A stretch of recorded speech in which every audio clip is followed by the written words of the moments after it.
Aujourd'hui, je vais vous parler du plus gros projet que j'ai jamais réalisé. Bonjour à tous et bienvenue sur Madforge Motor.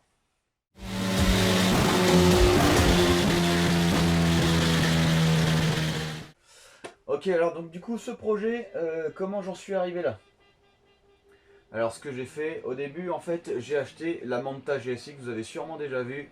Alors j'ai acheté dans un état pitoyable, voilà, bah de toute façon sinon je l'aurais jamais acheté. Je l'ai payé 900 euros, elle valait 5-6 000 à l'époque. Donc je l'ai refait complètement. Et je me suis dit ce serait pas mal quand même de mettre un moteur plutôt balèze. Pas trop lourd. Donc forcément pour avoir du pas trop lourd et du balèze, il faut prendre de la faible cylindrée. Enfin de la faible cylindrée, 2 litres c'est quand même déjà assez énorme. Mais je voulais prendre un 4 cylindres. 4 cylindres plus léger, du coup la voiture elle est plus légère, elle adhère mieux et elle est plus agressive. Voilà.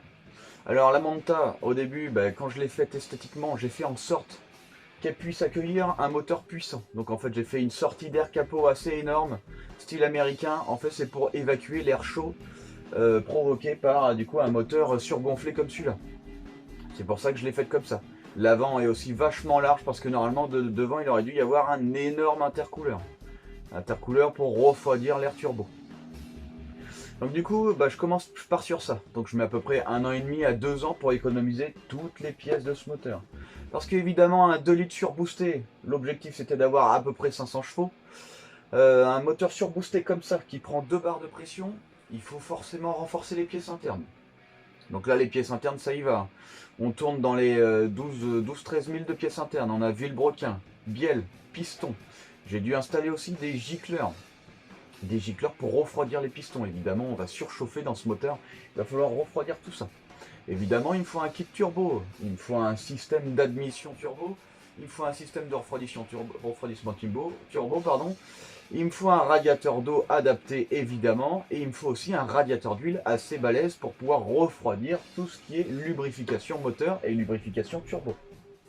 Voilà, donc ça m'a pris à peu près 1 an et demi, 2 ans. Entre temps, je me suis dit c'est quand même dommage de mettre ça dans une voiture assez lourde. Parce qu'au final, dans cette voiture, c'était très très bien. Cette voiture, elle est quand même pas mal. La Manta GSI, je vous parle. Elle est quand même pas mal, donc ça aurait été pas mal d'avoir vraiment ces 500 chevaux dedans.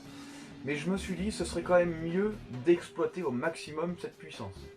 Et pour exploiter au maximum une puissance, c'est simple, hein. Il faut être le plus léger possible. Donc là, je chope une Corsa. Donc là, je chope une Corsa.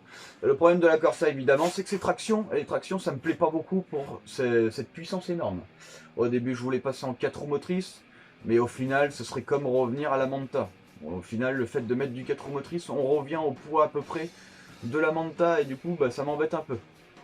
Donc ce que je fais, c'est qu'en fait je découpe tout mon châssis avant, tout mon châssis arrière. J'achète une Mercedes classe E, les anciennes, en diesel, pour avoir un gros pont arrière bien rigide.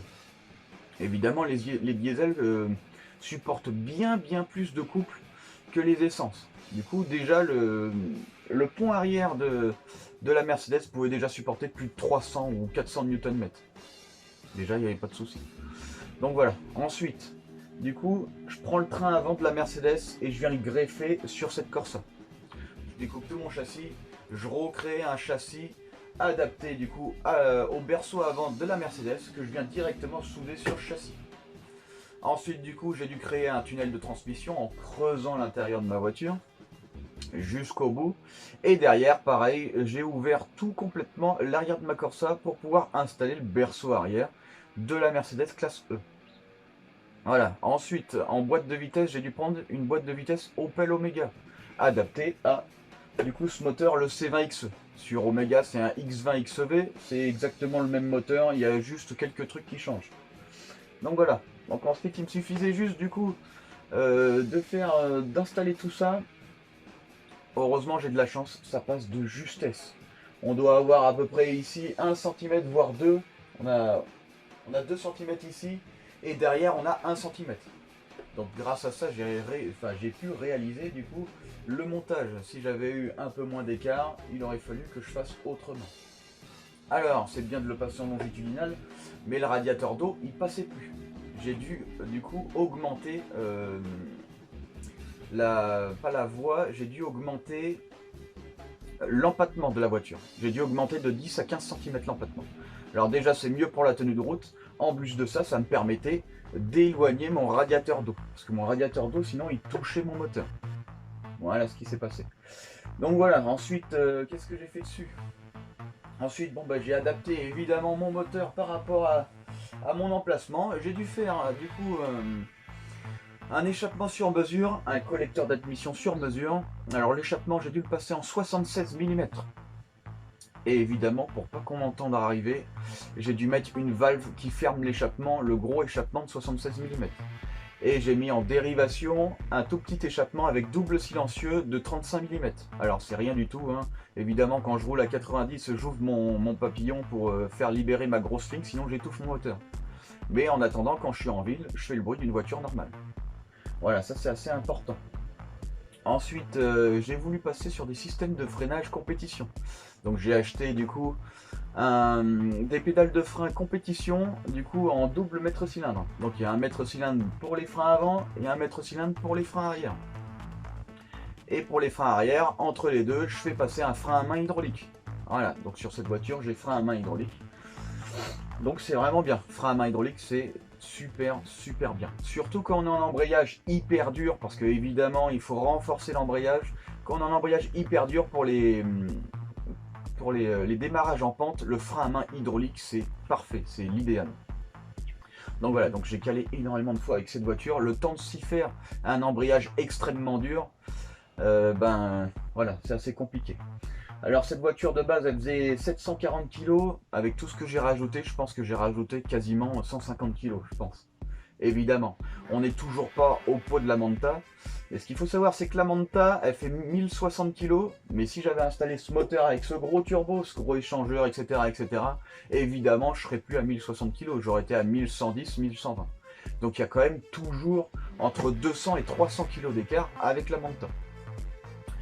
Alors du coup, évidemment, les accélérations sont bien meilleures. Voilà. Alors ce que j'aurais voulu faire, ce que j'avais prévu de faire, c'était faire un passage au banc avec vous, en vous expliquant la cartographie, comment je la règle sur un turbo.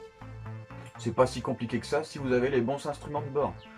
Voilà, malheureusement j'ai pris rendez-vous le 6 novembre et entre temps, bon ben on doit tous rester chez nous.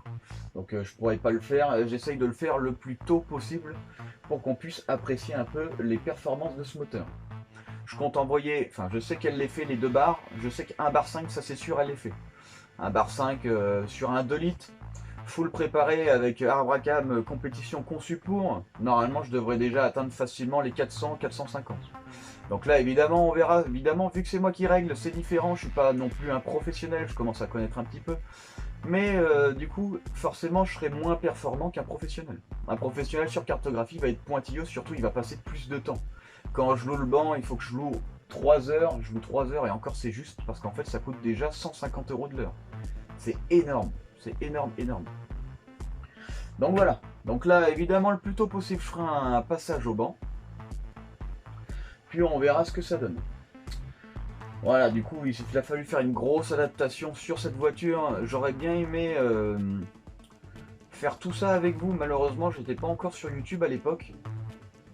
Ce moteur a déjà 2500 km. Je l'ai fini il y a moins d'un an, il y a 9-10 mois.